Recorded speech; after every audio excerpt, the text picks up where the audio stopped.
तो आदाब, नमस्कार, गुड इवनिंग, सत श्री अकाल। एक बार फिर आप तमाम लोगों का स्वागत है क्राइम तक की कहानी के इस एपिसोड में। उम्मीद है पूरी फैमिली अच्छी होगी, अपना ख्याल रख रही होगी। अभी हाल में कुछ महीने पहले पाकिस्तान से एक वीडियो पूरी दुनिया में वायरल हुआ और हर तरफ लोगों ने उसे खूब देखा, सराहा भी। आवाज़ लता मंगेशकर की थी, गाना बहुत ही मशहूर, मेरा दिल ये पुकारे आजा। और उस गाने पे एक लड़की जिसका नाम आयशा, ये पाकिस्तानी, उसने अपनी सहेली की शादी में इस गाने पे एक परफॉर्म किया था। उसे भी नहीं मालूम था कि इस गाने पे जो वो डांस कर रही है वो न सिर्फ पाकिस्तान में बल्कि हिंदुस्तान में भी इतना ज़्यादा वायरल होगा, इतना पॉपुलर होगा। और देखते ही देखते आयशा एक स्टार बन गई, पूरा वीडियो वायरल हो गया। ये आज का दौर है, 2022 की बात है ये, जब ये वीडियो वायरल हुआ। आप सब में से भी मुझे लगता है ज़्यादातर लोगों ने देखा होगा। लेकिन ठीक 11 साल पहले इसी पाकिस्तान में एक और वीडियो वायरल हुआ था। 2012 की बात है, मई का महीना था। लेकिन आयशा के वीडियो के वायरल होने और 11 साल पहले हुए इस वीडियो के वायरल होने में न सिर्फ ज़मीन आसमान का फ़र्क था बल्कि बहुत बड़ा खूनी फ़र्क भी था। आज उसी खूनी वीडियो वायरल की कहानी है। पाकिस्तान में एक जगह है, ख़ास तौर पर ये बहुत सारे लोग जानते हैं, जब से तालिबान और ये सारी चीज़ें आई हैं और अफ़गानिस्तान के करीब भी है, खैबर पख्तूनख्वा। यहाँ हमेशा ये डिस्टर्ब रहता है पूरा इलाका, पश्तूनी इलाका है, वहाँ पे बहुत सारे वो लड़ाके और ये तमाम लोग रहते हैं। और खैबर पख्तूनख्वा में अलग अलग जो इलाका है वहाँ पे ज़्यादातर अलग अलग ट्राइब्स रहते हैं, उनके अलग अलग, मतलब जैसे हमारे यहाँ होता है तो वैसे ही वहाँ पे ट्राइब्स हैं अलग अलग। आमतौर पर शहरी ज़िंदगी से ये लोग कटे होते हैं, इनके अपने दस्तूर, अपना कानून होता है। और जो सरकार और सरकारी कानून है उनमें से बहुत सारी चीज़ों को ये लोग नहीं मानते और सरकार फोर्स भी नहीं करती है, उन्हें लगता है उनके हाल पे छोड़ दो। ऐसे समझिए कि कुछ ऐसे रिवाज, कुछ रीति, कुछ रस्में होती हैं जो वो गाँव वाले खुद तय करते हैं और उसी के हिसाब से पूरा गाँव उसको मानता है और चलता है। जैसे आपने कई बार आपने सुना होगा खाप पंचायत या पंचायत अलग अलग, तो उनके आदेश, उनके फरमान कई बार सरकार और संविधान के ख़िलाफ़ होता है, लेकिन कोई उसके ख़िलाफ़ नहीं जाता जो वहाँ पर रहता है। तो खैबर पख्तूनख्वा में एक इलाका है जिसका नाम है कोहिस्तान, और ये कहानी कोहिस्तान वीडियो केस के नाम से मशहूर है। तो इसी कोहिस्तान में एक फैमिली रहा करती थी। इस फैमिली के तमाम लोग पढ़ाई लिखाई और अपना बाकी काम धंधा करते थे। उनमें से एक था अफजल कोहिस्तान। अफजल कुल 8 भाई थे और अफजल का अपना टेलरिंग शॉप था, शहद का कारोबार था और ख़ाली वक्त में वो कानून की पढ़ाई किया करता था। तो बाकी अफजल और अफजल के भाई वहीं रहते थे। इसी दौरान में अफजल के 2 भाई अफजल के साथ रहा करते थे और अफजल की बीवी भी। तो ये अपने जो पुश्तैनी जो गांव था वहाँ से थोड़ी दूर कारोबार के सिलसिले में, मतलब कोहिस्तान से अलग गदार एक जगह है, गदार से दूर रहा करता था। 2010 में अफजल के 2 भाई, उनके एक जानने वाले के यहाँ शादी थी तो वो वापस अपने गांव पहुँच जाते हैं। इनमें से एक का नाम था यासिर और एक का नाम था गुल नज़र। ये दोनों अफजल के भाई थे। अब ये पहुँचते हैं, 2010 की बात है, मई जून का महीना है। वहाँ जब जाते हैं तो गांव में एक शादी थी। उस शादी में तमाम लोग खुश थे और उसी शादी में एक वीडियो शूट हो रहा था। शूट करने वालों में अफजल का एक भाई था और दूसरा भाई उस वीडियो में कैद हुआ, वो बाकायदा डांस कर रहा था।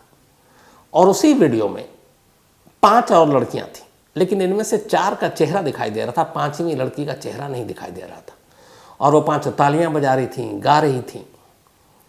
तो वीडियो के अंदर 4 लड़कियों का चेहरा, 5वीं लड़की का चेहरा नहीं, लेकिन वो भी फ्रेम में थी। और साथ में अफजल का एक भाई उसमें नाचता हुआ और फिर अफजल का दूसरा भाई वीडियो शूट करता हुआ, क्योंकि बीच में भाई ने भी कुछ शूट किया था। तो ये सारे वीडियो बना 2010 में एक शादी समारोह का, बिल्कुल वैसे ही जैसे आयशा ने अभी हाल में पाकिस्तान में मेरा दिल ये पुकारे पर जो डांस किया था, तो वैसे ही था एकदम लगभग। गाने अलग थे उनके अपने, लेकिन सब कुछ वैसे ही था। 2010 में ये वीडियो शूट हुआ, शादी वादी हो गई, सब कुछ ठीक। लेकिन 2012 में मई का महीना आया, 2 साल हो चुके थे शादी को। अचानक इस वीडियो को कुछ लोगों ने ऑनलाइन इंटरनेट पर लीक कर दिया। अब जब लीक किया तो इसी खैबर पख्तूनख्वा के इस इलाके में यानी कोहिस्तान में भी वहाँ के लोकल लोगों ने इस वीडियो को देखा। अब उसमें देखा कि उनके अपने इलाके की अपनी कबीलाई, अलग अलग वहाँ पे कबीले के लोग हैं और सारे कबीले के अपने अपने रूल्स हैं। तो जब उन्होंने देखा कि एक शादी में 4 लड़कियां ताली बजा रही हैं, गा रही हैं और 2 लड़के हैं, एक वीडियो शूट कर रहा है, एक नाच रहा है, एक 5वीं लड़की भी है। अब 5 की शिनाख्त हो गई। जब उन्होंने देखा तो ये बात फैली और इसके बाद हम उन 5 लड़कियों की जो शिनाख्त हुई, उनकी जो आइडेंटिफिकेशन थी, उनमें से एक का नाम था बाजीगा, दूसरी का नाम था शीरीन जान, तीसरी का नाम बेगम जान, चौथी का अमीना और 5वीं लड़की का नाम शाहीन थी, जिसका चेहरा वीडियो में नहीं था लेकिन शाहीन उसमें थी कैद। ये 5 लड़कियां उस वीडियो में गा रही हैं और तालियां बजा रही हैं और एक लड़का वीडियो बना रहा, दूसरा लड़का नाच रहा है। अब जब इन 5 की शिनाख्त हो गई तो वहाँ ये हुआ कि इस कबीले के रूल और रीति रिवाज के ख़िलाफ़ है कि लड़कियाँ नाचें, लड़के वहाँ मौजूद हों और ऊपर से वीडियो बनाएं और वीडियो में वो कैद हो। अब कबीले की अलग अलग जो लड़ाई झगड़े ये सारी चीज़ें होती थी, उसका फ़ैसला किया जाता था। जैसे अपने यहाँ, मैंने ऐसे समझ लीजिए कि जैसे अपने यहाँ पंचायत होता है, तो वहाँ जो पंचायत है उसका वहाँ पे नाम जिरगा है। जिरगा मतलब उस कबीले के जो मुअज़्ज़िज़ लोग हैं, जो सम्मानीय लोग हैं, बुज़ुर्ग लोग हैं, वो बैठते हैं 8, 10, 15, 20 और किसी भी मसले का, किसी भी प्रॉब्लम के बारे में वो बैठकर तमाम लोगों की बातें सुनने के बाद अपना फ़ैसला सुनाते हैं। तो अब इसमें इशू ये था कि जो शादी थी वो शादी किसी और कबीले की थी लड़की की, और ये लड़कियां जो वहाँ मौजूद थी वो उनकी दोस्त थीं, और ये जो लड़का था ये उन लड़कियों के ही बिरादरी से ताल्लुक़ रखता था, मतलब कबीले का। अब जब जिरगा बैठी कि ये तो गलत है, इस्लाम के रूल के भी ख़िलाफ़ है कि लड़कियां ताली बजा रही हैं, गा रही हैं और वीडियो में कैद हो रही हैं, तो अब जिरगा बैठा। जिरगा बैठने के बाद ये तय हुआ कि इस वीडियो में जो 5 लड़कियां दिखाई दे रही हैं, उन 5 लड़कियों के उनकी अपनी फैमिली, मतलब उनके अपने बाप और भाई कत्ल कर दें, और जो लड़के हैं दोनों वीडियो में उन्हें भी मार दिया जाए। अब जिरगा का ये फैसला था, फैसले को आप टाल नहीं सकते, ये फैसला हो चुका गुपचुप तरीके से। अब इसके बाद ये 2012 की बात है जब लीक हो गई थी सब कुछ, तो मई में ये फैसला आया जिरगा का लीक होने के फ़ौरन के बाद। जून 1 महीना भी नहीं बीता कि पूरे इलाके में खबर फैल गई कि उन 5 लड़कियों को मार दिया गया। अच्छा, जो 2 लड़के थे वो शादी के बाद फिर अपने भाई अफजल के पास पहुंच गए थे गदार, तो वहाँ थे। बाकी परिवार जो है उनका वहीं रह रहा था अपने गांव में, लेकिन उनका इस शादी और वीडियो से कोई कनेक्शन नहीं था। अब ये सब कुछ जब हो गया, जून 2012, 1 महीने बीत गए, अफजल को अचानक पता चला कि एक वीडियो जिसमें उसके भाई ने शूट किया था और एक भाई उसका उसमें डांस कर रहा था और 5 लड़कियां थीं, उन 5 को मार दिया गया जिरगा के हुक्म के साथ। ये बात अफजल को बहुत बुरी लगी। कानून की पढ़ाई कर रहा था, उसने जाकर लोकल वहाँ पर एडमिनिस्ट्रेशन और पुलिस में रिपोर्ट लिखाई कि ऐसे से हुआ है। लेकिन अब चूँकि वहाँ पुलिस और बाकी चीज़ें भी हैं, लेकिन सिर्फ नाम को, असली चलता है कबीलों का अपना अपना जो नियम है। पुलिस ने रिपोर्ट लिखी, उसने कहा ठीक है हम जांच करते हैं। उसका पुलिस ने थोड़ी देर के बाद आकर कहा कि ये सब बकवास है, 5 लड़कियां जिंदा हैं और ठीक है। लेकिन अफजल को खबर मिल चुकी थी कि 5 लड़कियां मर चुकी हैं। उसे ये भी पता था कि उन 5 लड़कियों को बुरी तरह टॉर्चर करके मारा गया और उनके अपने बाप और भाइयों ने ही मारा और फिर लाश ले जाकर कहीं फेंक दी। अफजल को लोकल एडमिनिस्ट्रेशन से मदद मिली नहीं, हर तरफ वो भागता रहा, कोई काम नहीं आया। इसके बाद वो वहाँ से बाहर निकलता है, बड़े शहर आता है और अब अखबारों के चक्कर काटता हुआ टीवी चैनल के, और बताता है कि ऐसे ऐसे ऑनर किलिंग के नाम पर 5 लड़कियों को मार दिया गया। जून 2012 में ही नेशनल मीडिया में पहली बार ये खबर छपती है पाकिस्तान में। अब 5 लड़कियों इस तरह से मारा गया और एक वीडियो वायरल। तब तक ये वीडियो भी बहुत सारे लोगों ने देखा, बड़े शहरों में देखा, कराची में देखा, इस्लामाबाद में देखा, लाहौर में देखा। तो ये हुआ कि हाँ भाई ये तो है। अब कोशिश रंग लाई मीडिया के ज़रिए जो अफजल है वो पहुंच गया सुप्रीम कोर्ट। पहले लोअर कोर्ट में गया, इधर उधर कुछ हुआ नहीं, मीडिया में भी चल रहा था। सुप्रीम कोर्ट ने भी, चूंकि ऑनर किलिंग का मामला इशू आ गया, तो सुप्रीम कोर्ट ने सो मोटो लेते हुए कहा कि इसकी जांच होनी चाहिए। सुप्रीम कोर्ट ने एक कमेटी बनाई और कमेटी बनाकर उसमें कुछ महिलाओं को भी शामिल किया और कहा कि आप लोग पख्तूनख्वा कोहिस्तान जाएं और वहाँ जाकर पता करें कि ये जो 5 लड़कियाँ वीडियो में हैं ये सचमुच क्या मार दी गई हैं। सुप्रीम कोर्ट के आदेश पर एक कमेटी बनी, उस कमेटी में तमाम लोग थे, वो पहुँचते हैं वहाँ पे। वहाँ जाने के बाद वो जो कबीले के लोग थे 5 लड़कियों को उनके सामने पेश करते हैं। 5 लड़कियाँ आती हैं, अपना अपना नाम बताती हैं कि मैं बाजीगा हूँ, मैं शीरी हूँ, मैं बेगम जान हूँ, मैं अमीना हूँ और मैं शाहीन हूँ। कमेटी उन सबको देखती है, जिंदा है। कमेटी लौट कर आती है और अपनी रिपोर्ट सुप्रीम कोर्ट को दे देती है। लेकिन उस कमेटी में एक और मेंबर थी, एक महिला थी, और वो महिला एक यूनिवर्सिटी में प्रोफेसर भी हैं। उन्हें उन लड़कियों को देखकर शक हुआ। उनका कहना था कि जो वीडियो में लड़कियां हैं 2010 में शूट हुआ था और इसके बाद ये जो कमेटी पहुंची है ये 2012 में पहुंची है, तो उसमें कुछ फ़र्क आ रहा है। वीडियो में लड़कियां बड़ी दिखाई दे रही हैं, इनके सामने जो पेश किया गया वो छोटी दिखाई दे रही हैं।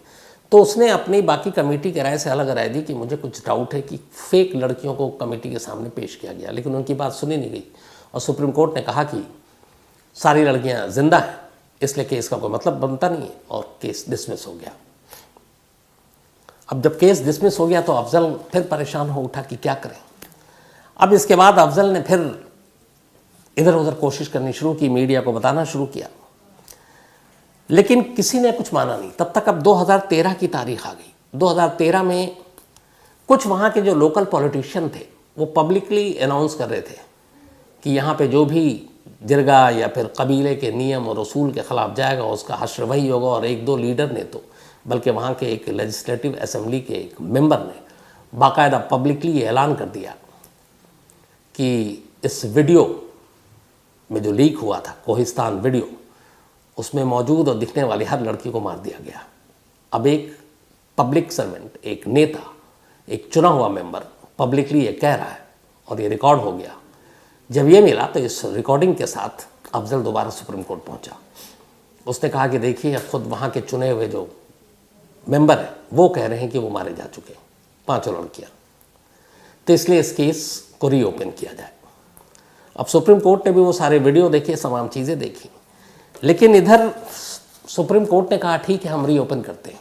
जैसे रीओपन के लिए सुप्रीम कोर्ट ने मंजूरी दी, एक दूसरा हादसा होता है। अफजल का जो गांव था, उस गांव में उसके 3 भाई वहीं रह रहे थे। अफजल किसी और नौकरी के सिलसिले में बाहर था, लेकिन इसके जो गांव में बाकी परिवार जहां रहता था ओरिजिनल, वो वहां पर उन तीनों, उसके 3 भाई थे।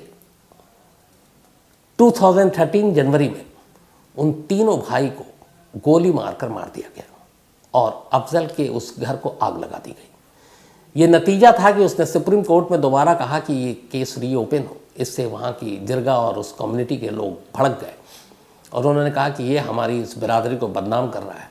एक तो वीडियो वायरल हुआ है, उसमें लड़कियाँ दिख रही हैं गाते हुए, तालियाँ बजाते हुए, ये कहीं से हमें मंजूर नहीं है। तो उसका बदला उन्होंने अफजल के 3 भाइयों से लिया। इधर जो अफजल के बाकी 2 भाई थे, वो उन्हें उस गांव के लोगों ने पनाह दे दी जो उसकी एक बिरादरी से ताल्लुक़ रखते थे और जो लड़की की भी बिरादरी सेम थी कबीले के हिसाब से। तो 8 फरवरी को ये ऐलान किया था एक मेंबर ने और इसके बाद सुप्रीम कोर्ट ने फिर कहा कि रीओपन करते हैं, लेकिन उसी दौरान में इन 3 भाइयों का कत्ल कर दिया गया। अब जब ये खबर आई तो इसके बाद ये हुआ कि नहीं, मामले में कुछ तो सच्चाई है। अब सुप्रीम कोर्ट को भी इस 3 कत्ल की खबर मीडिया के जरिए मिली और कत्ल के तार उसी वीडियो से जुड़ रहे हैं। सुप्रीम कोर्ट ने फिर से कमेटी बनाई और अब ये था कि पिछली बार लड़कियां गलत दिखाई गई हैं, तो इस बार इस बात का ध्यान रखा जाए। अब इस बार फिर से एक कमेटी पहुंचती है उसी कबीले के इलाके में और इस बार भी वो लेडी शामिल थी। उनका नाम है डॉक्टर फरजाना बारी, जो एक प्रोफेसर है यूनिवर्सिटी में और पिछली बार भी जब वो गई थी तब उन्होंने शक जताया था कि ये असली लड़कियां नहीं हैं, और अब वही बात सच निकल रही थी। तो सुप्रीम कोर्ट ने दोबारा कमेटी बनाई, और दोबारा कमेटी बनाने के बाद नवंबर 2016 की तारीख अब आ गई थी। एक कमेटी फिर पहुंचती है गांव, वहां कहा जाता है कि 5 लड़कियों को पेश किया जाए। 5 लड़कियां पेश होती हैं। इस बार कमेटी उनकी तस्वीर भी खींचती है। अच्छा, इससे पहले क्या होता है, जब सुप्रीम कोर्ट रीओपन केस करता है तो सुप्रीम कोर्ट पाकिस्तान का कहता है कि 5 लड़कियों को कोर्ट में पेश किया जाए, ताकि सिंपल फैसला हो जाएगा कि ये लड़कियां जिंदा हैं या मर चुकी हैं। लेकिन डिफेंस के लॉयर ने यह कहा कि उन 5 लड़कियों को उनके इलाके से निकालकर सुप्रीम कोर्ट तक पहुंचाना इस्लामाबाद में ये मुमकिन इसलिए नहीं है कि वो जिस कबीले से ताल्लुक़ रखती हैं वो वहाँ की लड़कियाँ खुले में इस तरीके से मर्दों के सामने पेश नहीं हो सकती। तो इससे लॉ एंड ऑर्डर और बाकी चीज़ों की बड़ी प्रॉब्लम आ जाएगी, दिक्कत आ जाएगी, और वो इलाका वैसे ही है। तब सुप्रीम कोर्ट ने भी मजबूरी समझी, उन्होंने कहा ठीक है वो लड़कियाँ नहीं आएंगी, कमेटी दोबारा जाएगी। अब कमेटी के मेंबर दोबारा पहुँचते हैं, डॉक्टर फरजाना बारी भी उसमें मौजूद हैं। एक एक कर तमाम लड़कियों को पेश किया जाता है, और उन लड़कियों के पेशी के साथ साथ उनकी तस्वीरें भी ली जाती हैं, और हर लड़की वही अपना नाम बताती है जो 2010 के वीडियो में मौजूद थी। अब पिक्चर के साथ वो लोग आते हैं, सुप्रीम कोर्ट को अपनी रिपोर्ट देनी है, लेकिन डॉक्टर फरजाना बारी को फिर लगता है कि गड़बड़ हो जाएगा, तो एक काम करती हैं। राइटर के एक जर्नलिस्ट जो पाकिस्तान में बेस्ड, फरजाना बारी उससे मिलती हैं और कहती हैं कि ये वीडियो है 2010 का वायरल वीडियो, जिसमें ये लड़कियाँ ताली बजा रही हैं और गा रही हैं, और ये तस्वीर है 2016 का जो कमेटी के साथ हमने खींची। आप सिर्फ ये पता कर सकते हैं किसी टेक्निक से, नई टेक्नोलॉजी से, कि 5 वही लड़कियां हैं जो वीडियो में हैं। राइटर का वो जर्नलिस्ट, वो फोटो और वो वीडियो एक ब्रिटिश इंडिपेंडेंट एजेंसी है, वहाँ भेज देती है और कहती है कि उसका नाम था बैरियर्स, डिजिटल बैरियर्स, लंदन भेजती है। और वहाँ अब उन तस्वीरों को और उस वीडियो में लड़कियों का चेहरा, दोनों का मिलान, कि 2010 में जो वीडियो में लड़कियां नज़र आ रही हैं और 2016 की जो तस्वीर में लड़कियां नज़र आ रही हैं, इनमें कितनी समानता है। उस ब्रिटिश इंडिपेंडेंट एजेंसी ने उस फोटो को डेवलप किया, उसका नई टेक्नोलॉजी के ज़रिए वीडियो और उस फोटोग्राफ्स दोनों को मैच किया। उनकी रिपोर्ट आई कि वीडियो में दिख रही लड़कियाँ और ये जो फ़ोटो आपने खींची 5 लड़कियों की अभी कमेटी के साथ जाकर, ये दोनों अलग अलग हैं। ये वो लड़कियां नहीं हैं जो उस वीडियो में थी जो वायरल हुआ। अब उसकी पूरी रिपोर्ट डॉक्टर फरजाना बारी ने सुप्रीम कोर्ट में पेश किया। जब सुप्रीम कोर्ट में पेश किया तो खुद सुप्रीम कोर्ट के जो जज थे उन्होंने दोनों तस्वीरें और वीडियो को देखा ध्यान से,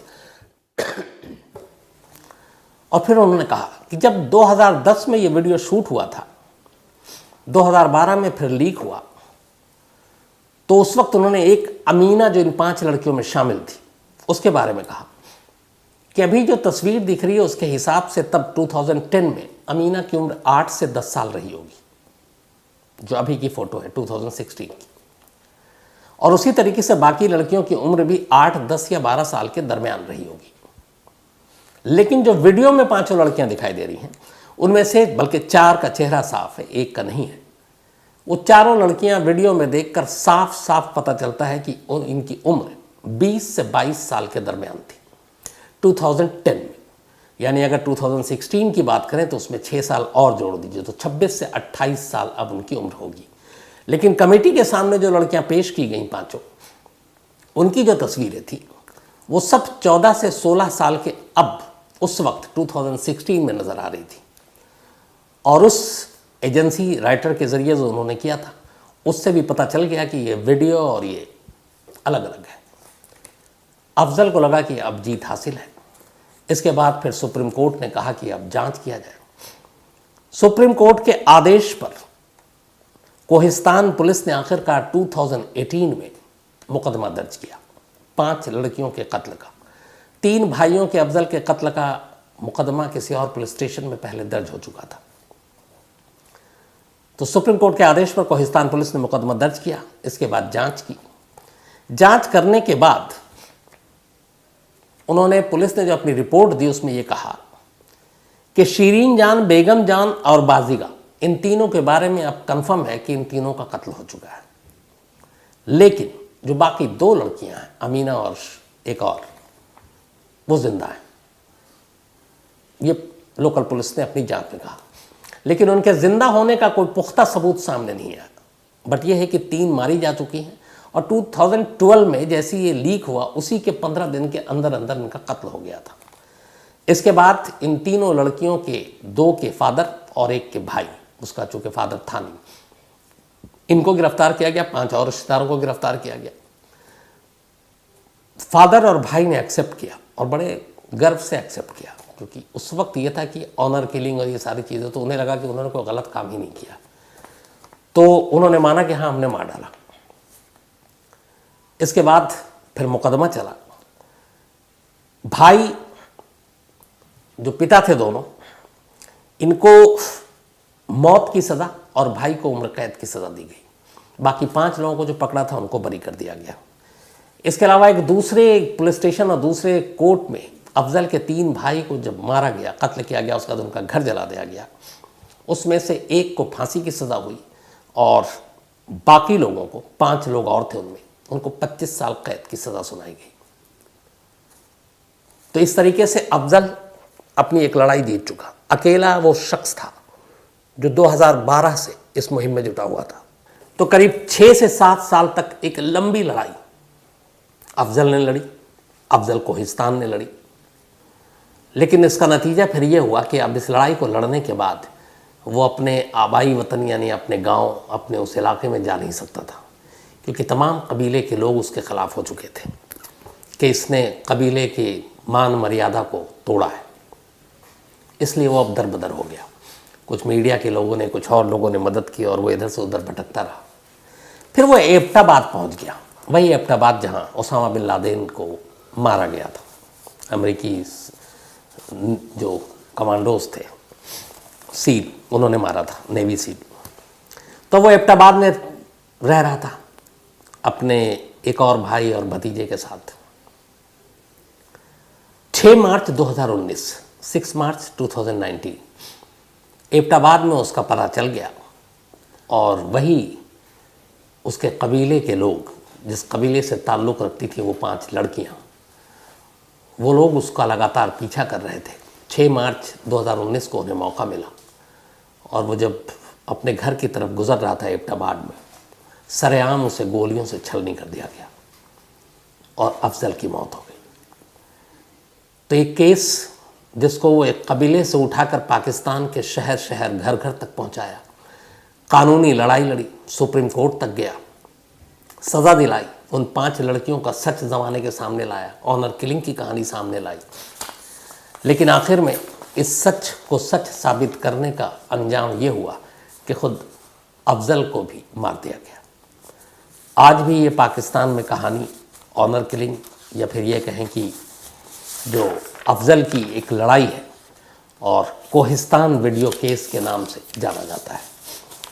तो मुझे यही याद आया कि जब इस कहानी को शुरू कर रहे हैं कि वक्त कैसे बदलता है या फिर जगह और बाकी चीज़ें भी मायने रखती हैं। बहुत तेज़ी से हम लोग बेशक तरक्की करें, लेकिन एक ही देश में बहुत सारे ऐसे इलाके हैं जहाँ आज भी पुरानी रस्में, रिवायत, रिवाज उसी तरीके से मानी जाती हैं।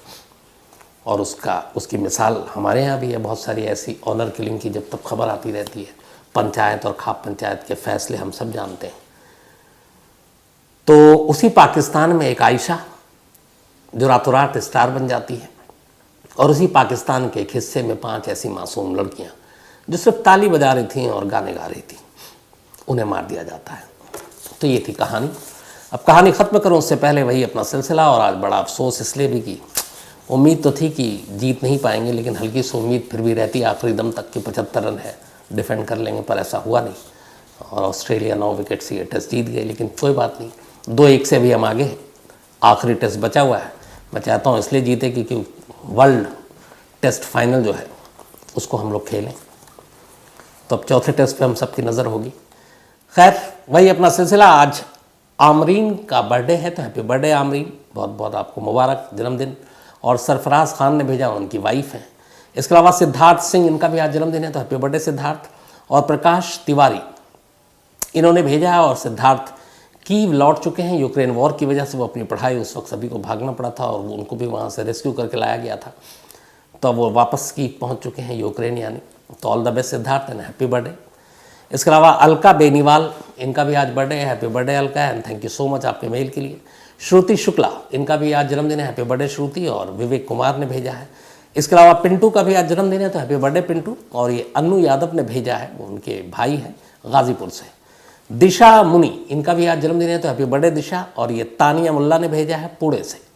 साथ ही राहुल यादव का भी जन्मदिन है, तो हैप्पी बर्थडे राहुल। और दीपक यादव ने भेजा है। इसके अलावा स्वाति, इनका भी आज बर्थडे है, तो हैप्पी बर्थडे स्वाति, दीपक ने भेजा है। राकेश चौधरी, ये जो आज कहानी सुनाई मैंने आपको पाकिस्तान की, इन्होंने इसकी फरमाइश की थी, तो उम्मीद है राकेश जी आपकी फरमाइश अब पूरी हो गई। सूरज कसोरे, एक कहानी की फरमाइश की इन्होंने। इसके अलावा महेंद्र कुमार चौधरी, इन्होंने भी एक कहानी की फरमाइश की है। शिवम कुमार यादव नेपाल से हैं और थैंक यू सो मच, बल्कि श्रवण कुमार यादव, तो थैंक यू श्रवण भाई। रोनित वर्मा, इन्होंने कहानी की फरमाइश की। इसके अलावा चारू जिंदल, इन्होंने नॉर्वे की कहानी सुनाई थी, इन्होंने एक अपनी कहानी भेजी और मैं ज़रूर चारू जी पूरा पढ़कर, और ज़रूरत होगी तो आपसे कांटेक्ट भी करेंगे और मैं ज़रूर उसको सामने रखूँगा। इसके अलावा उबैद तुर्की, थैंक यू सो मच आपका उबैद साहब। तो आज कहानी में इतना ही। अब आपसे मुलाकात होगी कल रात 9 बजे किसी नई कहानी के साथ। तब तक अपना ख्याल रखिएगा। Thank you very much.